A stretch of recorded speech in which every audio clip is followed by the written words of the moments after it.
Hey, everybody, welcome once again to Retro Wrestling with Gene Jackson. The 24th episode, as a matter of fact, if you're counting along at home. And this week, I am excited to welcome back a returning guest. He's been here once before. I've been meaning to get him back, and we've got him back this week. Please welcome WrestleCopia's own Ray Russell. What's up, Ray? What's shaking, Gene? Oh, man, just recording podcasts and all that fun stuff. You know what? Yeah, I know how that For works. the uninitiated, that doesn't sound like a big deal, but it Put a has lot of its thought into this challenge. episode.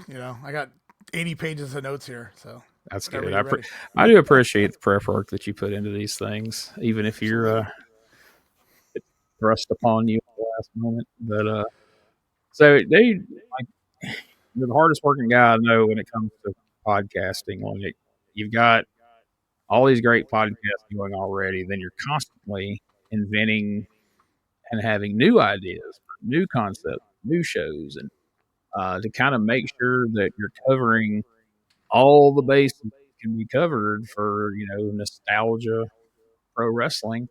So we talked about last time you were here. You were here, a few months ago, and we kind of talked about what was going on then. But man, there's been a lot of growth, especially on the Patreon side of things for WrestleCopia. So I want to get you back on here and give you a chance to kind of tell the listeners and viewers of this show what you got brewing over there. Yeah, WrestleCopia is just a constant evolution, just constantly evolving. It started with the grenade. I wanted to do more. I wanted to do territory stuff. It took a while to get there. We did that. We've got the Monday Warfare. We brought that back as a video cast on Patreon, for instance. So there's always new things coming out. But yeah, you're absolutely right. We're moving now. The podcasts aren't going away, but we're leaning towards putting out more content on the Patreon because the video casts, well, as you know, they cost a pretty penny to put together. But Yeah. I feel like with the proper advertising and we put it out there that they if you build it they will come as long as you give them some sort of quality product because they come for non-quality products in some worlds. So I would imagine if they get a whiff of what we offer there, that we'll get a few guys joining before, and girls hopefully before too long. But yeah, so there's a lot of great video casts we do there. Me and you, it all starts with the Coliseum videocast. That's a fun time. It Yeah. started off with just, going back in time and kind of reminiscing and having a little fun, telling a little backstory to some of the matches. But quickly, as the people who were putting the matches together clearly didn't care what they were doing at certain times, we decided, well, we got to have some fun with this, and it just turned into a snowball effect from there.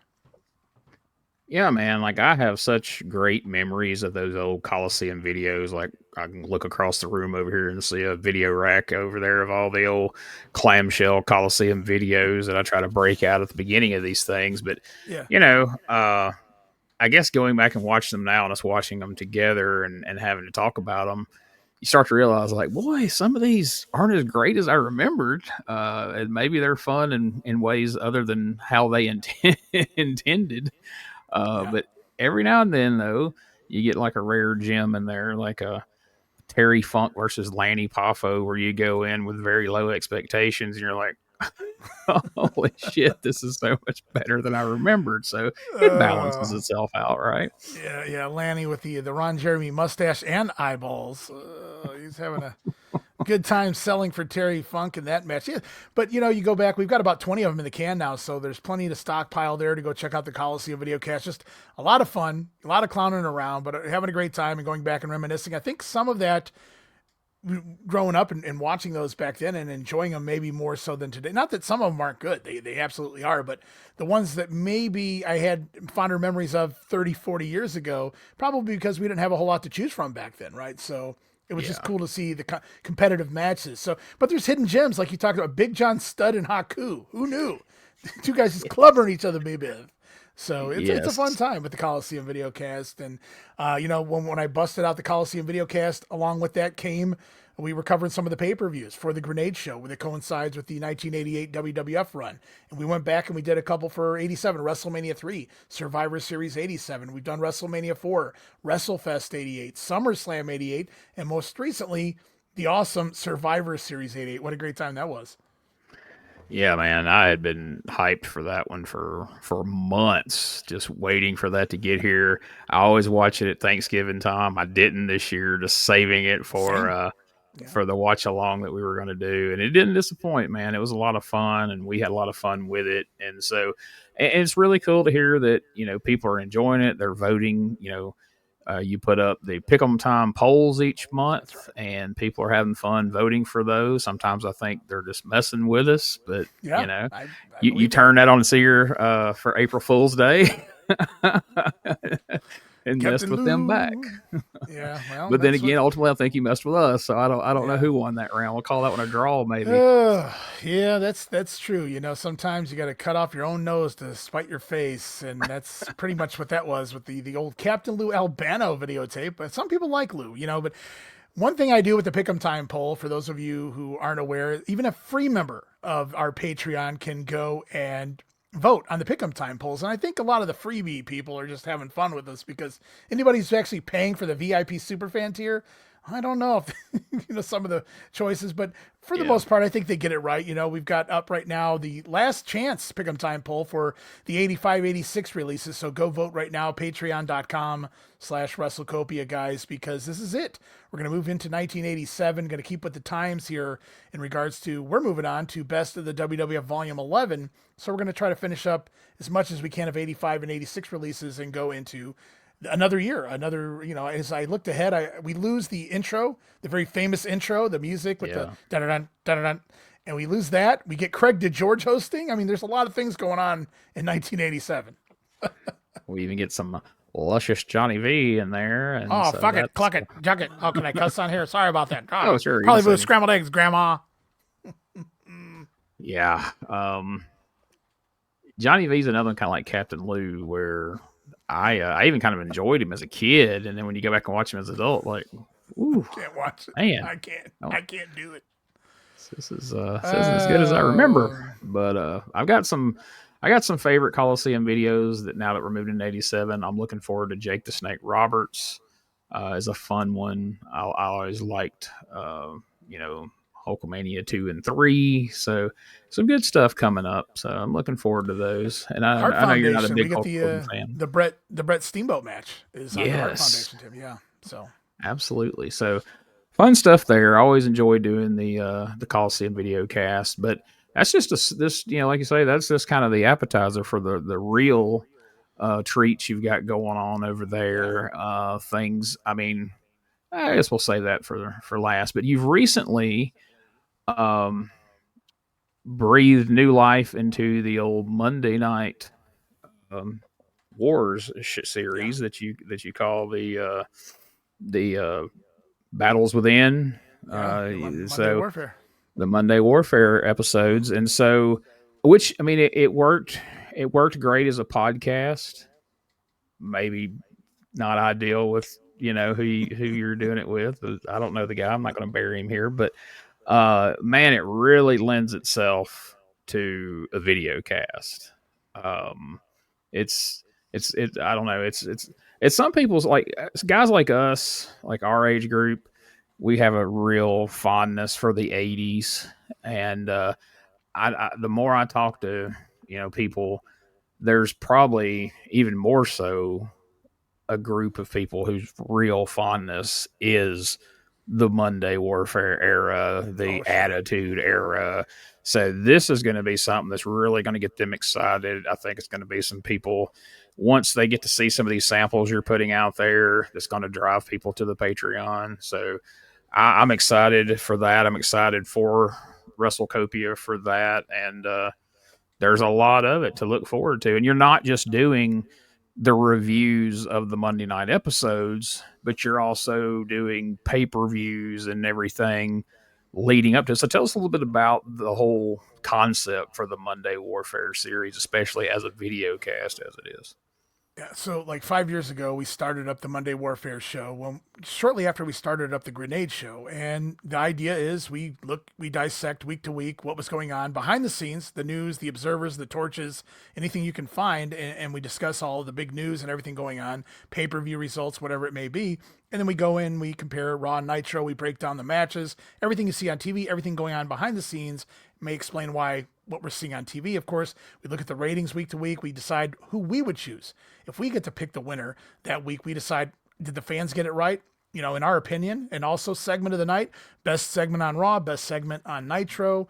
Did they have a good segment? You know, sometimes you have to ask yourself, and it was good. You know, it was a great setup initially moving in. I lose the co-host, and I continued the show, but it was hard because you're getting into a war and you really need to discuss that war, and to do it on my own, it's possible, but just not really, I wasn't feeling it. And so I kind of let it lay dormant for a while. I tried to find a full-time podcast co-host. At that point in time, we couldn't find one that could work with my schedule or vice versa.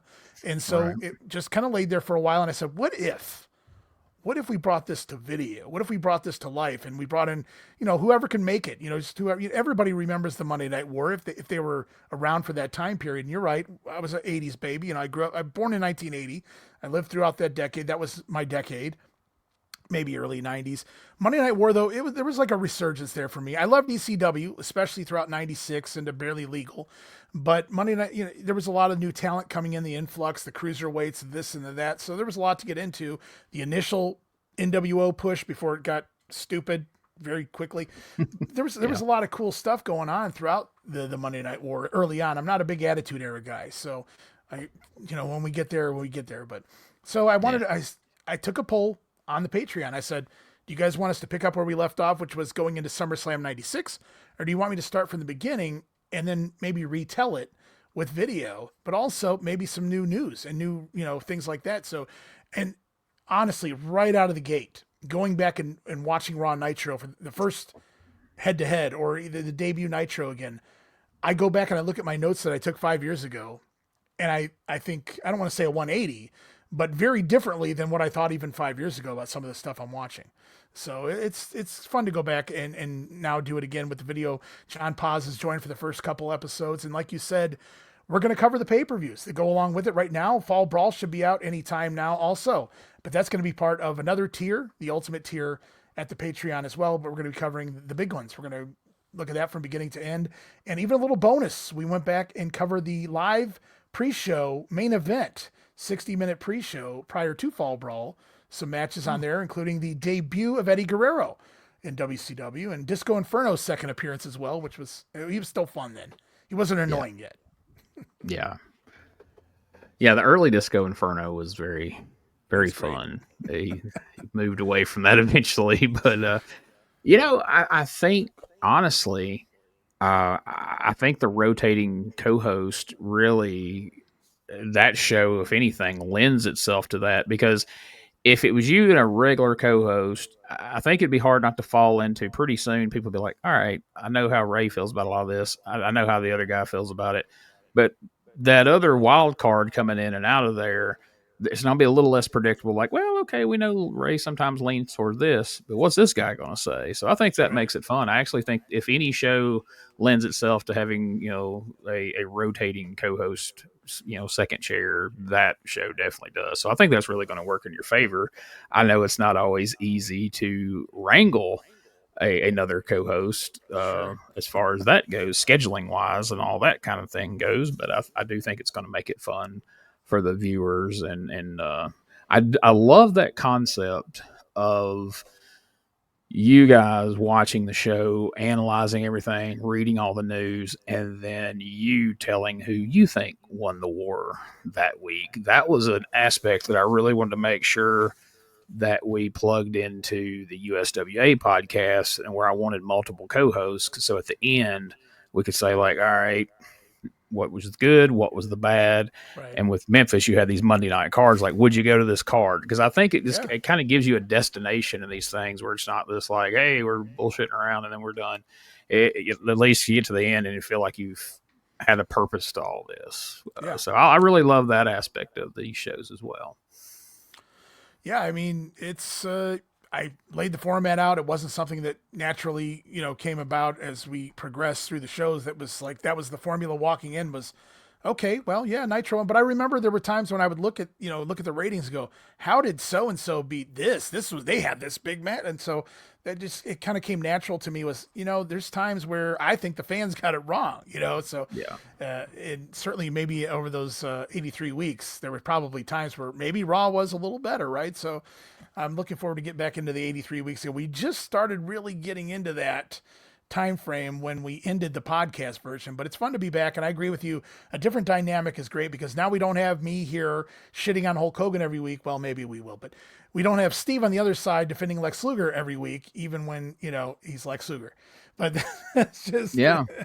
Yeah. Exactly. I mean, John Pauls is going to have his opinions and people he likes, and then when somebody else pops in there, they're going to have their opinions and likes and dislikes and everything. So, I think that's fun. I'm excited about it, and it's another very unique and fun show that you bring to the table for Patreon.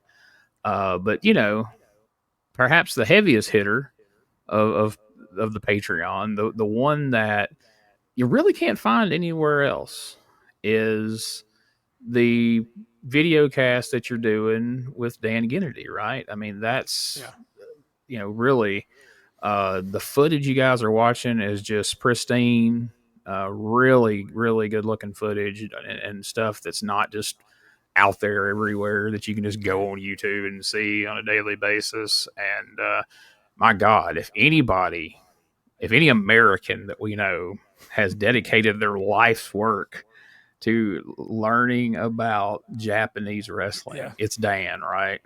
Yeah. 35 years at least Dan's probably spent studying Japanese professional wrestling. And I mean, for every time we're watching a match from 1975 and he doesn't remember exactly why this was going on, he can sit there and rattle off exact dates of exact matches from 1986, 1982, and 1991. All I'm like, oh, okay. And it's amazing everything he's got saved up here. So you can't remember everything, right? But it's a great time every time we go in. He trusts me. He sends me the footage, big long chunks of footage to choose from, and I kind of put it together, not necessarily in chronological order, but I try to keep it right around the same time frame so we cover all of it as we go along. And Dan's always like, you can leave some of these matches out if you want. I never do for the most part. I mean, they're all there. I want as we're early and we're building the story of All Japan Pro Wrestling, I want to try to cover everybody and everything we can. And right now we're finishing up 1976, and it's been a blast so far watching early Jumbo Shiruda come into his own. Watching Giant Baba when he was able to work. I mean, my God, the guy was good. I mean, he was fine. There was nothing, it was so it's fun to go back and Jack Briscoe NWA World Title matches in complete form. 60-minute match with Dory Funk, 30-minute match with Jumbo. I mean, these we didn't preserve, the United States did not preserve, the territories didn't preserve the footage like Japan did. Yeah. Mostly because people didn't know this at the time, but the television program or the television channel actually owned All Japan with Baba, and the other television channel actually owned New Japan with Inoki. So they had a dog in the fight, so to speak. So that's why a lot of the footage exists. But you say there's not a lot of it out there in good quality. I was surprised how much is out there on YouTube, but I happen to know Dan has received a lot of footage from Japan, from people who Yeah. recorded it themselves that has never been released anywhere else. In fact, he's got TV going in just a couple episodes. I'm sure we're going to start showcasing television episodes, matches from TV that aren't on the classics that a lot of Mm. people have traded for and can watch on YouTube. There's going to be matches coming up here soon that nobody's ever seen before, unless they're the guy who recorded it or they were there live at that point in time. So we've got some really rare stuff coming up. So you're talking about the Pro Wrestling Academy video cast, the Monday Warfare video cast, the pay-per-views that we've done, the big, some of the Yeah. bigger events that we've covered as part of the Grenade, and all of that plus the Coliseum video cast just for fun. I mean, that's just a great time. Just it's like I think you said it before, or you don't really have to plan. You just kind of have dinner, hang out with the wife. It's like, yeah, I got to go act like an asshole for about 90 minutes. And that's pretty much what it is. And all of that is part of the VIP Superfan tier. So I think we're offering a lot at that level. Oh yeah. And like you mentioned before, like it ain't free to do any of this. There's a No. very big expense involved. But speaking of like Dan, Like you talk about somebody that put their money where their mouth is. Like Dan has spent untold amounts Ungodly. of Yes. money over the years for magazines, books, tapes, you name it. Because most of the stuff, the reason he's got such rare stuff, he's getting it from Japan. He's getting it from fans and historians and different people in Japan. So it's not cheap to ship that stuff. I know he just recently made a huge purchase of Oh my God. a Yeah. ton of magazines from over there just to get those here. Not to Out of mention the what he has blue. to pay for them, but just to get Yeah. them here, the freaking, Yeah. you know, it's so. You know, you told me this concept probably a year or more ago, and what you wanted to do, but you wanted to make sure you had the right person to do it. And then when you said who you got to agree to do it, I was like, shit, there's who better, because I knew that name from all my years of tape trading.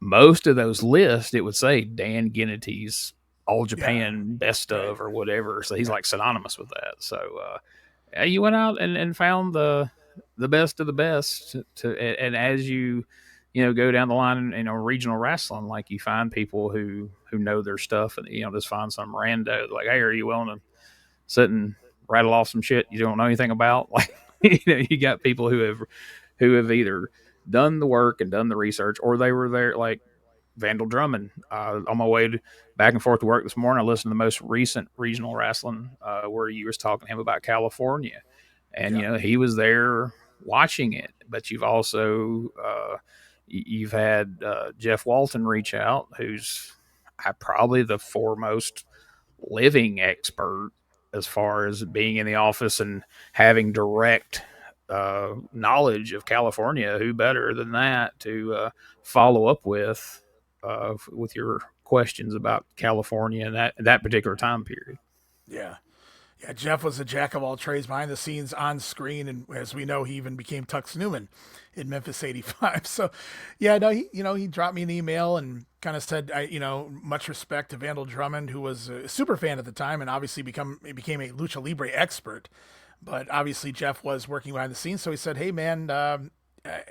Kind of worded it kind of weird, so I'm not really sure if Jeff wants to be on the show. I'm not sure if he's capable of coming on the show, but at the very least, I'm going to send him some questions, and I'm hopefully he'll at least email me back because he seemed interested in telling the story. So I'd love to have him involved in some way, shape, or form when me and Vandal finish up, which we're moving into 1982, which was the end of the LaBelle territory. So we should be finishing up that little series here very shortly, picking up some new ones like St. Louis with hopefully Herb Simmons. I got to get a hold of him. He's got a lot going on right now because he's got another big show, big event Yeah, coming up this summer. But yeah, we got just so much crazy stuff going on right now with regional wrestling, including.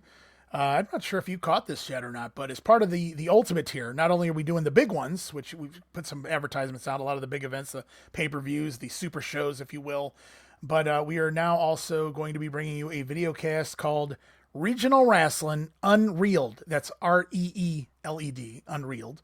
And we're going to be right. going back and we do the audio podcast where we break down a year's worth or a certain time frame of wrestling history. And now we're going to do it in video form as well. And I'm not talking about taking the stuff that we're doing on the audio podcast and putting it in video form. Something completely. It's basically, if you guys are territory junkies, this is where you get your fix. There's regional wrestling you can listen to, and then there's going to be a video cast where we're going to go back and watch certain eras, complete years, if it's available, and break it Yeah, down and kind of do what we do with some of the other shows and look at what was going on at that point in time. awesome. Yeah, that's great. Yeah, I hadn't even heard about that, so that's amazing. I do want to circle back and mention one thing, just because I Yeah. thought it was fun talking about the episode with Vandal. At one Yes. point, you guys are talking about Tom Ernesto as a booker, and he's like, "Yeah, I don't really know. He wasn't doing like great out here, but I know he had some successful runs in other places Oh like yeah. Memphis." And you're like, I don't know about. Uh, I was like, because as soon as he said that, I was like, Ray, you got to call him out on that, dude. You can't let yeah. that one Well, just whiz by. But you didn't. uh, You didn't. You no, that's not my personality, man. I just try to keep it honest, or at least informed, because I'm sure Vandal didn't even watch Memphis '85 or didn't no. remember it anyway. So no, yeah, that was. Yeah, I couldn't let that slide. Yeah, he may have had call. some success booking in different places, but Memphis in '85 was not the place. No. I was kind of like you said on there. I don't think the shit's going to get real good real fast from what we've been watching. And and speaking of, we'll be back soon with a new episode of Memphis '85 on regional wrestling. Before you know it, but while we're kind of on the topic of regional wrestling, you and Jamie Ward are now back covering another year of Georgia, and that's been a popular one of the more popular topics on regional wrestling, right? Yeah, it's Jamie don't get a big head, but it's usually Yeah. does a little more in the numbers than all the other. They all, man, we have really skyrocketed. The regional wrestling podcast specifically has really skyrocketed overall with the different topics that we're doing. Everybody's really doing great numbers, and people are just tuning in to learn wrestling history, at least have a good time reminiscing. And it's been great. But Georgia was on TBS, the cable TV, the Superstation, baby. So everybody remembers World Championship Wrestling, Georgia Championship Wrestling, that entire era. And so we get so many people listening to us go back, and we covered 1981, and I knew I had all these other projects coming up, so I told Jamie we're going to take 5 for a little bit, hang back, and we'll pick it back up down the line. And we actually started maybe about a month earlier than I had planned to, simply because it worked into my schedule. And so I added it back. Georgia 82 is the new project, and we picked up where we left off with the first 2 weeks of January 1982. And Buzz Sawyer has just arrived. He's slowly morphing into the Mad Dog week after week, and so many the Armstrongs are getting ready to feud with Roddy Piper. Hasn't stepped in a Georgia ring yet, and he's been here for close to 3 months at this point. So it's getting close, though. So it's a lot of fun things to look into there. So it's good times.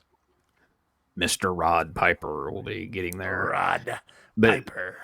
But a lot of people have a soft spot for that era of Georgia, either A, because they remember it fondly, or B, they've heard about it, but they weren't around for it, and now they want to learn about it. So either way, they can scratch that itch there. I got to spend the weekend with Tommy Rich up in Philadelphia, and at the convention they had up there, Tony Atlas was there. And before it started, I got to sit down and record a little bit of TNT video with TNT there. And Tony really put Tommy over and talked about how he came in and basically got over in one night wrestling Abdullah, and talked about how Tommy rather, he was kind of what helped set the territory on fire, no pun intended, heading up into the northern states. And so that was interesting to see those two guys get together. And Tony had real fond memories of Tommy and just Georgia championship wrestling in general. And he had some fun remarks about Ole that fall in line with a lot of the things you guys talk about on the show. So hope folks check that out. It'll be coming up on Facebook and the Dangerous Conversation show soon. But we'll return after these messages. Hey guys, Ray Russell here, curator of the WrestleCopia Podcast Network, inviting you guys to listen to many of the programs here as part of the WrestleCopia brand, including, but not limited to, the Wrestling Memory Grenade, currently covering the 1988 and the WWF project. You can also listen to the Regional Wrestling Podcast, where we talk the territories. You can also listen to the Wrestling Stoop with the legend himself, Bob Roop. But that's not all. You can also check out the Puro Wrestling Academy with the professor of Puroresu, Mr. Dan Ginnity. Dan and I go back in time and cover the history of Japanese professional wrestling in the English language. And you can listen to all of those shows and more, all part of the WrestleCopia Podcast Network, located over at WrestleCopia.com. That's WrestleCopia.com, and anywhere your podcast streaming needs are met. So if you're looking to support that next up-and-coming podcast brand, please consider making it WrestleCopia. Hey everybody, Gene Jackson here, inviting you to check out the Retro Wrestling Review, where each week I'm joined by some great co-hosts who help me review classic episodes of USWA Championship Wrestling, and right now we are doing week-by-week reviews of 1993. But we don't just do reviews. Sometimes we get a chance to interview some of the people who were there and lived it, plus do watch-alongs. It's a lot of fun, so check out new episodes that drop every Wednesday at WrestleCopia.com. And to find links to everything associated to the podcast, you can go to USWApodcast.com.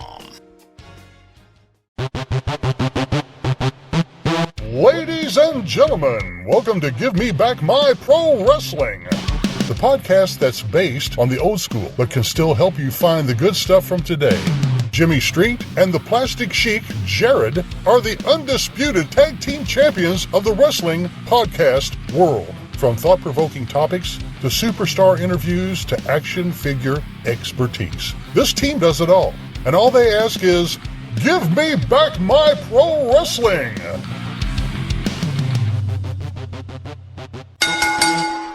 Every other Thursday, wherever you listen to podcasts. Man, you've also mixed in, like you said, you got St. Louis coming up. Yeah. You've got you've already done an episode or two about Chicago, which is Right.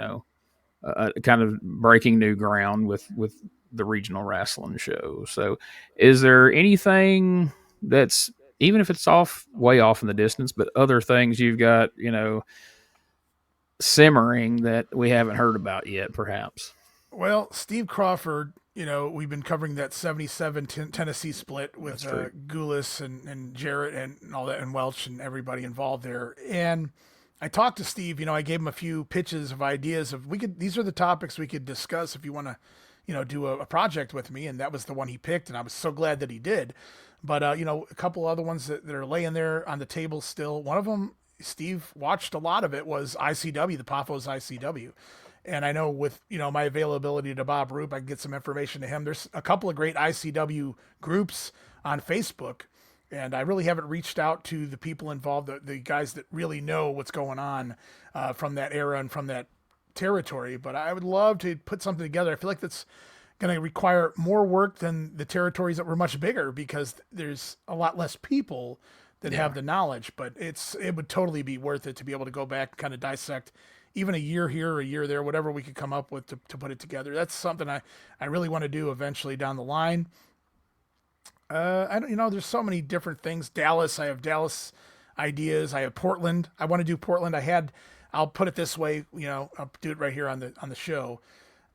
Once upon a time, there was a Portland historian, and I hate that word for reasons. I mean, Gene, you know why.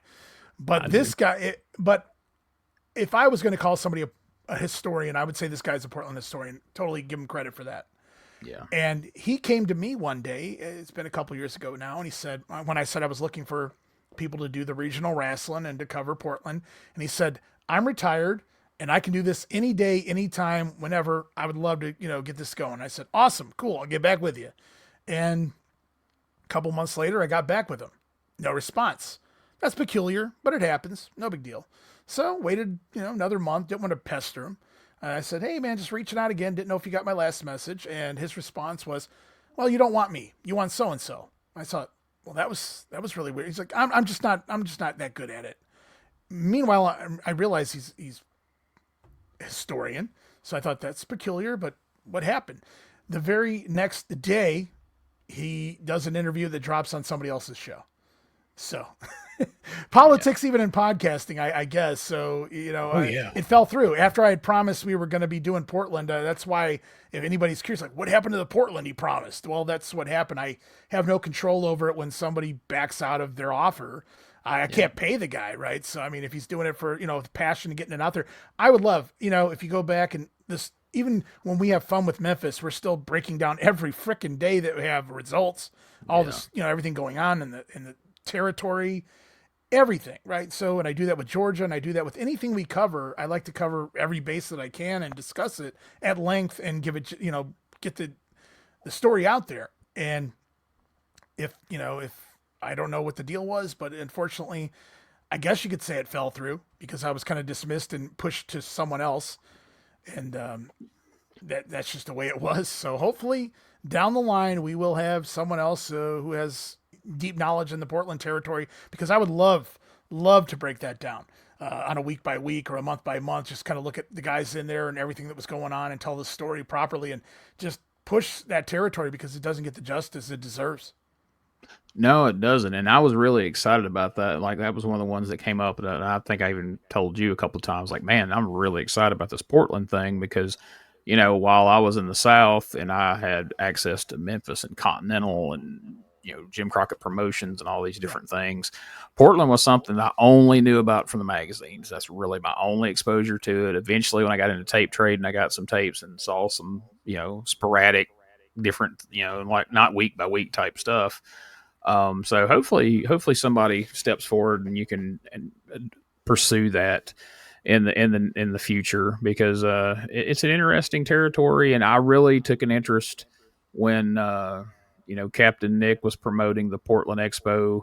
Yeah. You guys did some good interviews with some of those guys that aren't out doing podcasts every week, or God forbid they don't have their own podcast that they're doing every week. So, getting to hear from Fidel Sierra and Mike Miller and some of the guys that you talked to was interesting. And there's some really fun behind the scenes stories to be told from that territory that aren't just common knowledge. So hopefully that'll come together one of these days. But geez, I mean, Lord knows you got enough. It's not like you're hurting for anything else to do. There's all content. A lot of this is information I've retained because there were lulls in my life where I had time. And when I had time, I just scrolled through the Kayfabe Memories board or this board or that board or had conversations with people. So I acquired this information over a quarter of a century and then some of the internet and reading magazines, whatever you could get out of a magazine prior to that. So there was a lot of studying. But now I go back and I have to do even deeper research about it. I don't put anything out if I'm not researching it. I mean, I think Coliseum Videocast is the only thing that I just press play on for the most part. And even then, I still have a list of like the matches, right? So I still know what I'm walking into. I was going to say, let's not completely bullshit people. Ray will be like, yeah, we just turn these on and watch them. And then all of a sudden, we're like, yeah, this was February 3rd, 1986 at the Boston Garden. This was the fourth match of the night, right? I'm like, I don't know, man, if I you can't help yourself. But you do at least, have pretty good insight on when and where and that sort of thing. So you got to respect that. No, yeah. Well, we got to try to educate, man. At the end of the day, have as much fun as you want, but it's still, to me, always about educating because that's what I'm doing is educating myself and just constantly learning. You're never going to know everything. It's impossible because there's so much, but I do my best. So I've retained enough information over the decades to where I don't have to do as much work now when I'm researching. I'm like, well, I know 75% of this. Now let me fill in the holes, right? So it's work. Because knowing where to look is a key, and that kind of helps you too. You know where to go find the rest of the information. You've got the bulk of it, but you know where to go find the rest of it. And that's a great thing about today. There's so much more access now. And look thing, and that's what's crazy to me. And I'm not going to let this turn into a bashing segment of this show, but it's like there's never been more access to information than there is right now. Yeah. And you've got all these podcasters that do shows, and they won't even do the little tiny bit of research just to kind of know what the hell they're talking about. Google something. But they'll get on there and they'll be reviewing a show or watching along with a show. I don't know who this guy is. It's like, what the fuck didn't you look it up? Or why am I listening to you right now? If you don't know anything about this either, I don't know about it, and you don't know about it, why don't I just watch this match without your dumb ass babbling in the background? Are you giving opinions that are based on absolutely nothing? Like, there are so many bad wrestling podcasts out there. It's embarrassing. And I think people that are maybe a generation behind or even 10 years behind or whatever you want to call it don't really realize the infancy of the internet and the information that was not out there at that point in time. I mean, even fast forward to the Kayfabe Memory era, right? Like without that board, a lot, nobody would ever learned any of that stuff. But before that, what did we have in the late 90s? Real wrestler name, like the real names list, the masked wrestler list, alias list. I mean, that was what we had. That was history of wrestling as far as the internet was concerned in the late 1990s.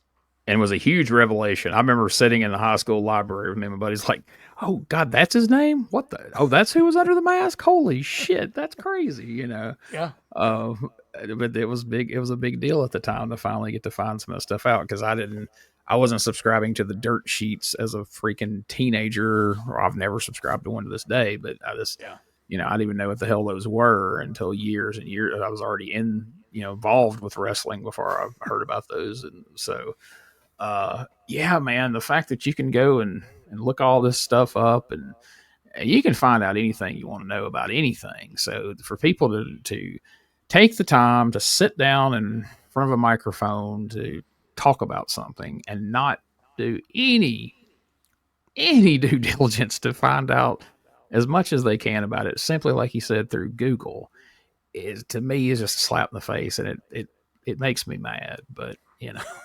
I mean, like you said, most times in all serious, I mean, you were joking about it tonight, but in all seriousness, I mean, you'll sit down to do a 1 hour podcast and literally have 50, 60, 70 pages of notes sometimes. But if not, you've got 10 or 12, you know, and even the show that you claim you do no notes for, you do more notes on that than the guys who have sometimes called themselves historians. So yeah, I don't know, man. If you refer to yourself, if you dub yourself a historian, you're not a fucking historian. I don't care who you are. It's insane. It's insane. If you call yourself great, you're probably not either. What was the documentary called on A&E way back like 25 years ago? Steve Allen did you remember the voiceover? I loved that documentary. Now it's like common knowledge kind of stuff. Yeah, history of wrestling or whatever the hell. But in that, there was a couple of elder gentlemen, and they had their names at the bottom of the screen, and it said wrestling historian. First time I'd ever heard that term.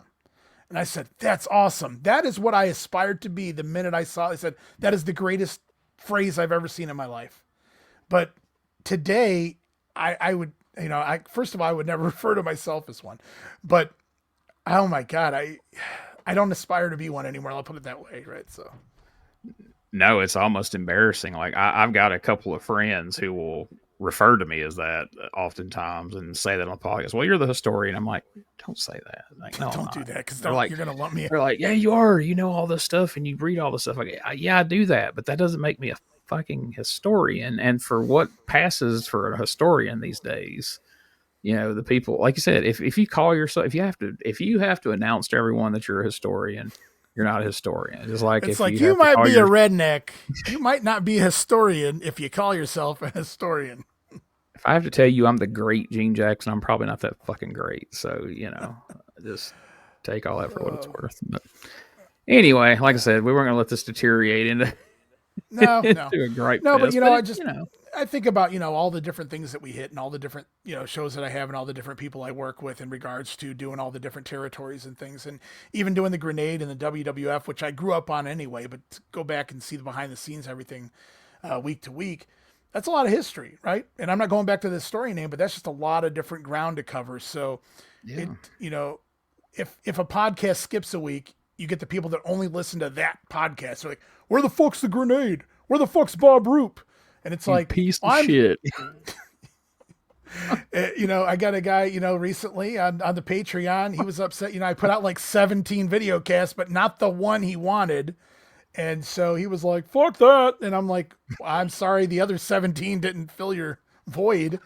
I only have so many hours in the day. You know how it works. You got all your shit going on, man. And you can only do so much. And, it's like something's got to give. So you got to try to balance everything and rotate if you have to. And I kind of try to, I don't make it a point to, but sometimes when 1 month ends on the Grenade, I'll take a week off because I need to start doing the research for the next month anyway. Now, sometimes I don't have to. Sometimes I do. This week, I was ready. I had my notes for December, but I said, you know what? I don't really have time to record. I've got other shit to record. So, the Grenade will be back next week. We had 8 weeks in a row of fucking November 1988. So literally 8 weeks. We spent a day there for 8 weeks, right? So, right. Yeah. I mean, God bless you, put out so much content. It's like, there's plenty of other stuff to listen to. And if you're only listening to that one, give something else a shot that week. Just flip a fucking coin, roll the dice, try something else. You're probably gonna like it, and if you don't, then all right, well, we'll be back next week. Take it Well, easy. you know, there's a billion other podcasts. Your stuff, the stuff you put out too. I mean, there's so much. I'm sorry it didn't happen this week. I guess, check back next week. And if, don't want, so be it. I can only do so much. I'm only one human being because I've had a lot of people go, who edits your shows? I do, right? I edit my shows. Who produces I'm the producer. I don't have some guy inviting us into a Skype or Teams or StreamYard and doing everything and then putting the shit together and slapping it up. And all I'm doing is showing up to talk. I'm producing, I'm creating, I'm taking all the notes. I don't have some people over here, that just want to get their name shouted out. So they make my images for me, or they take all the research, which me, I couldn't let somebody else do my research. So I'd be like, nope, gotta fact check all this. You've reached a point where I'm sure you could make a cattle call of like, hey, I need some help with research and this and that. And you'd have some people volunteer. But you would have to research the research to make sure, you know what I mean? You're not going to. That's the thing that a lot of the people that are called, like the hardest working podcasters or the pod fathers and all these different names that get thrown around. They got a whole goddamn team of people doing. They sit down in front of the microphone. I'm not saying they don't. They do a lot of stuff, but at the same time, they got people doing all the research. They got people setting all this up for them. And guys like you and I are just doing all this shit ourselves. And that's the part that kind of hurts my feelings is I know how much work you put into all these different shows. And for you to do, it would take any one of the shows we've named tonight. It's any one of the video cast or the podcast. That's more work than most of these folks would be willing to do one of those. And you do all of these and you're constantly, me and you have conversations. You'll hit me up and go, hey, I'm thinking of this. What value do you think that adds to the Patreon? I want to make sure that if I'm charging this price, that I'm giving people the most value for their money, the most content that I possibly can. And you're constantly evaluating that. And I know how much time and effort that takes to do that, and I know you fight for every patron you got. And then I see these other podcasts. I'll go look at somebody's Patreon that I know is just, a couple of guys fucking off every week. And they got 3,000 patrons or something stupid, It's just like, but guys like us can't do that. Like, if we just double down on the Coliseum video cast, like that's how we're going to do all our shit from now. We're just going to show up and we're just going to comment on what's in front of us. And then we're going to hit stop and put it out there week after week after week. Neither one of us could put up with that. Even if you could guarantee us we would get 1,000 patrons and make more money, I don't think either one of us could stand to do that, right? No, I'm not built like that. I couldn't lean that way. I would try for the money, certainly, but I think I would fall back into, but you would like secretly have, hey, we got a good stuff over here, okay? For all y'all that want that silly shit, go ahead and sign up, but we got some good stuff over here. Just keep it a secret. Don't let it out that we actually care, because that's not cool, apparently. There's always things going on in the world. What can you do? I just live by the work hard, man, and one day maybe, hopefully, it pays off, and keep putting out the quality content at the end of the day. And that's really, and it's not like we don't either one of us. We don't, not just when we work together, but anything. I think either one of us do. We don't walk in and just go, well, it's time to tell stories, or tell what happened this week in wrestling, or what. There's always entertainment. I like to think there's always laughs and things like that. There's always humor, and you can make fun of things and still educate at the same time, inform, entertain, if you will, and not just come out and go, these are the results. All right, see you guys. In fact, that brings me to another quick story here, and I'll let you do whatever you got to do. But we've got one more video cast coming to the Patreon and the $5 all access tier. So it's available to pretty much anybody who's not a free member for the most part. And that is Ranting Raw. And it has nothing to do with the current product or the old Raws. It has nothing to do with Monday Night Raw whatsoever. It's just me coming on there and ranting Raw, something I've been wanting to do for quite a while. And I've just kind of bit my tongue. I can't tell you how many times I read shit on Twitter, X, and more so than Facebook, but Facebook also, I've learned recently anyway, and wanted to comment. And I type shit up. And then I go, no, and I delete it. And why engage, right? Why engage? Don't need the crap. And so I'm like, I started jotting down some of these, taking pictures of some of the comments and things. And when I go, oh my God, I could really respond to these. Like I could go up, maybe not Jim Cornette level of ranting, but I could certainly make my thoughts and comments known. And so going to be doing that beginning of next week. I don't know when this is dropping, but very soon. We're going to start that up. So it's going to be good times. I already have a full list of topics to cover there. Oh yeah, that'll be a never-ending supply of you could do that daily if you wanted to. I'm sure. Yeah. As far if as you wanted to have a heart attack. Well, I don't know, because it's a release. I mean, you think of how much of that shit you've kept bottled up that you're like, well, if I could just vent about that, I'd feel better. Because that's so peek behind the curtain for a lot of people. That's a lot of times when me and Ray record together, we'll spend an hour, 90 minutes, whatever, recording regional wrestling or Coliseum Videocast or whatever.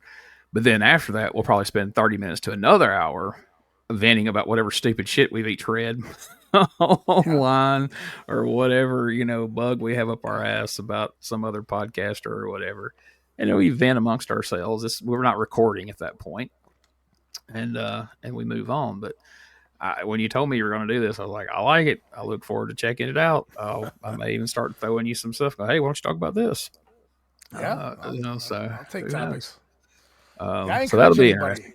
To send it in, like, hey, I'd like to hear what you have to say about that.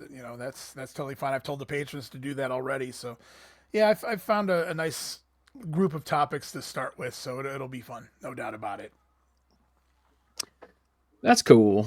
Yeah, because kind of what you were just mentioning a minute ago. Like, we take it serious and we do our research, but I do want it to be fun. I do want it to be entertaining. Because at the end of the day, it's pro wrestling. It's sports entertainment. You can only take it so serious. And the best wrestling you ever seen, there's always something hokey in there somewhere along the way that's going to, raise an eyebrow and give you something to have some fun with. And then as I've learned this past year more so than any, with doing a weekly USWA podcast from 93, then you and I cycling through 85, like, whew, boy, Memphis gives you more than most to have fun with. Yeah. And we've certainly done that, but I don't think we've diminished anything in the process. We've put over the good stuff, and we've had a laugh at some of the silly shit that goes on in both 93 and 85. And so, but I do love that you and Steve Crawford are doing the whole Jarrett Goulas split. That's a fascinating thing that I know what I've heard in shoot interviews and read in books here and there, but to sit and go through it, consistently like that, yeah. I've been enjoying that. And I've had a lot of people, messaging me and say, oh, hey, that's a great show. For some reason, anything to do with Memphis, somehow I get tied into it somehow. Like, hey, I love that show with the Memphis thing. I'm like, I'll pass the word on. It's not my fucking show, but I'm glad to hear it. I'm a fan of WrestleCopia, and I'll pass it on to Ray and Steve both. Yeah, so that's good. Next week, me and Steve have another one coming up. We're going to be covering the summer of '77. Doth the Roth coming in to work the King. And that's very, very interesting stuff. Yeah, but very engaging conversations. Last time out, Steve really had a lot of information to get into, pack into 90 minutes. This time we go nearly 2 hours. Longest episode I've ever done with Steve. We usually wrap up in about 90 minutes. I think he feels comfortable with that. I feel comfortable with that. But this time he was like, well, I want to get to here. So let's keep telling. I said, just keep going. We keep going. And lots of stopping to actually have conversation about a lot of things this time out. And I think that's what made the show run a little longer than usual when we cover 77 Memphis, but just great conversation from beginning to end about a lot of things going on there in the summer of 77, including the epic feud that made Bill Dundee. We talk all about the feud between Jerry Lawler and Bill Dundee, Superstar, which made him a major superstar, a main eventer there in 1977. Awesome.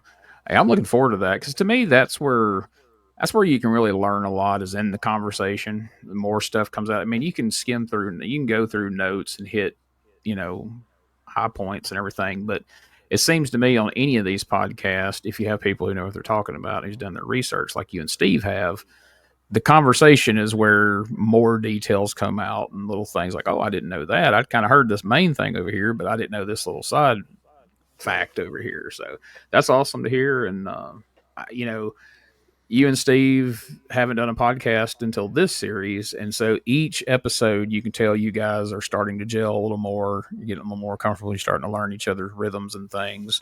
And so it sounds like this one sounds like maybe you guys really hit your stride on that. So that's awesome. Yeah, it was great. Yeah, it was good. I could tell. I just felt it from the beginning of this week. So it'll be out next week, guys. Go check that out, and we'll be back with, like you said, Memphis '85 before too long as well. So lots of Memphis going on right now, and I'm not complaining about it. Although I'm glad to not be doing '93 every week. I get that a lot. And on that topic, we're almost to the end of '93. We're in November, and so we did a poll and on the Facebook page for the USWA podcast, and 77% of people voted for us to move to 1991 next. So we'll be finishing up '93, and we may take a week or so off, kind of like you talked about, for me to go and kind of dig into '91. I'm already starting on that, but I want to get like a kind of a 1990 recap episode together where we kind of talk about, you know, where we're finishing up 1990 as we come into '91. And as I remember it, there's some fun stuff in '91. You've got the Fabs and Jim Cornette getting back together after the, you know, Midnight Express split, and you've got the whole Tennessee and Texas feud, and a lot of Brian Christopher's just starting out, tagging up with Tony Williams as the New Kids, and so it's very different from '93 in a lot of ways. And then from there we'll go. I guess the plan is to go from '91 into '92, and then we'll broad jump over '93 into '94 and continue on like that. So appreciate everybody that voted, and I appreciate everybody that voted for '91, because I like '94, but it feels so much like '93. It's going to be refreshing to kind of, it's going to feel like a whole new show. Completely in something many ways. different. Absolutely, yeah. So. 91 and 92 are definitely different. So that'll be good yes. stuff. So looking forward to that. And so for people who aren't, I'm sure if they've been listening and watching my shows, they are, but just in case they've been under a rock or whatever, kind of tell everybody where to find everything WrestleCopia related and how to go about getting on the Patreon and those sorts of things. Yeah, well, you know, we got all the podcasts, WrestleCopia.com. And of course, if you know the name of the podcast, you guys can go on over to pretty much any streaming app you want. We got the RSS feed if you want to download it. YouTube covers a lot of the shows, including your video cast version of the Retro Wrestling Review. And we've got audio podcasts of the Grenade on there, Regional Wrestling, Bob Roop, and the Wrestling Stoop. So we've got it pretty much covered, all the bases covered there in regards to where you can listen to the podcast. And then, of course, there is patreon.com/WrestleCopia, all of the video casts we were talking about, plus insanely detailed show notes for so many of the shows, including Gene does his own show notes for the Retro Review show. So those are on there as well at the Superfan tier. But we've got tons of great stuff there, Gene. We've got the show notes, the video cast. We're going to have Ranting Raw exclusive to there, of course, early releases to most of the podcasts. So you guys can listen to some of the shows multiple days out. Recently I dropped a Regional Wrestling a week early. So, I mean, you never know how early something's going to drop. You can go check it out before everyone else. And I get a lot of likes and comments about that. People just waiting to have some new content to listen to. I can't believe they keep up. You know, they're ready for the early drops and things like that. So we got so much to give. And it's like you said, I always want to, it's not a cash grab, you know. No. So I want to make sure we give as much as we can for the prices we do charge. And so no complaints. I don't really get too many complaints. I had one guy tell me, I thought you were going to edit out your commercials. I'm like, we have one commercial break. It's like for 3 shows. Sorry, bro. Yeah. I guess if I was other people with 46 commercial breaks and 46 advertisements, I guess that would be a thing. But yeah, other than that, man, I've never really got any complaints on the content that we put out there.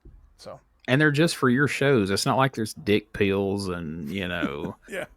all the silly shit that other podcasts promote. You're just promoting the other WrestleCopia shows. So the things that people complain about when they do complain just blows me away sometimes. What was the one you heard recently? You have too much energy, or yeah, what I will was be that? addressing that at length with energy on Ranting Okay. Raw. But no, well, yeah, but I sent Gene a message yesterday. I said, had a guy randomly, I think it was public. I don't even think he like DM'd me. I think he publicly posted something about one of the grenade shows. Too much energy. I can't listen to that shit. It's got too much. I said, what? Would you rather me sound like I want to kill myself? I don't know. Your response was great. It's like, I don't even know what that means. Like, so. I mean, what does he want? Ben Stein to talk about old WWF wrestling? And then in 1988, we had the Saturday night's main event, and it was Andre's afraid of snakes. Holy shit. we thought he had a heart attack, but it was a work. But anyway, It was just a classic case of ophidiophobia.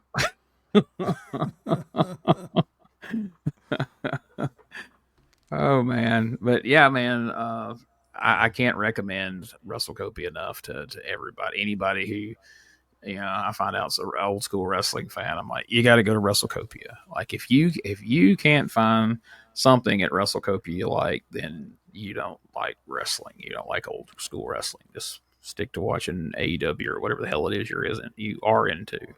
Yeah, I mean, it's not just shows that if you don't want to listen to me, I mean, Gene's got the retro review with the P3 radio guys and Brian Trammell and whoever might have to fill in here and there. But I mean, just constantly covering your guys. And you got the video version, which is great. I prefer the video version. I like to, kind of watch the reactions and see the clips and things like that. But the audio version is just as good. And, Bob Smith has got his outdated wrestling hour. Although, I got to talk to Bob. Not a lot of outdated content on the wrestling hours of late. But it's the updated Dynasty wrestling hour. There you go. Got to talk to Bob, rename the show. Dave Dynasty recently took a week off. I know his wife was having some health concerns, and so shout out to Dave and his family over there. But he's constantly doing interviews. Moondog Splat of all people, most recently there. But Wrestling Nostalgia with Dave Dynasty, who's interviewed just about every human being that exists. He might have even interviewed a couple of dead people at this point. I'm not even sure. Well, he hasn't interviewed me, but that's not happening clearly. So, or you for that matter. But that's why we have to talk to each other on this show. There you go, Dave. What's up with that? So, it's okay, Dave. We're no PN News or Moondog Splat, by God. So I get it. Yo, baby, yo. That's it. Although if you squint real hard and look at Ray, if he put some big diamond crusted sunglasses on him and he hit that number a couple times. When he did that, I was like, I don't know, man. I don't know. I see the orange like that singlet he used to wear. Yeah, there you go. I got to write the words all over it. RR News or some shit. But yeah, you got a whole plethora of different hosts and shows. And like I said, there's something for everybody over there. So make sure you check it out. And, you can, if you haven't ever used Patreon before, if you're not familiar with it, if you want to just dip your toe in the water, that $5 tier is a great starting point to kind of jump in, because I don't even think we mentioned this a minute ago, but you got all those great digital downloads, which is magazines and programs and all kinds of great stuff that Ray puts out every month beyond just the video cast and the podcast. There's a lot of other little things like that.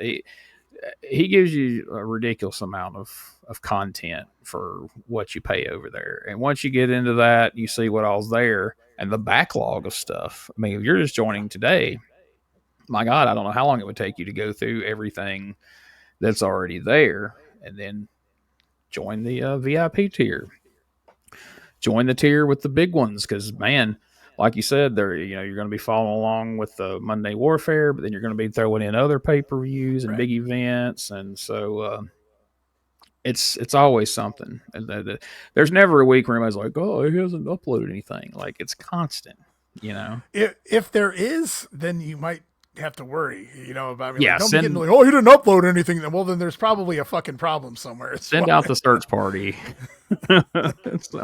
Something has happened to poor Ray. So, but man, I'm proud to be a part of it. I appreciate you having me on, regional wrestling and the Coliseum video cast. And I love getting to join in and do these different pay-per-views and things at times. So really, really, really proud to be a part of WrestleCopia, and I appreciate you letting me. And I appreciate you coming on this show this week, man. Absolutely, man. Anytime. Well, all right, folks, that's going to do it for this week. We will see you here again next week for another episode of Retro Wrestling with Gene Jackson. Thanks. Deuces.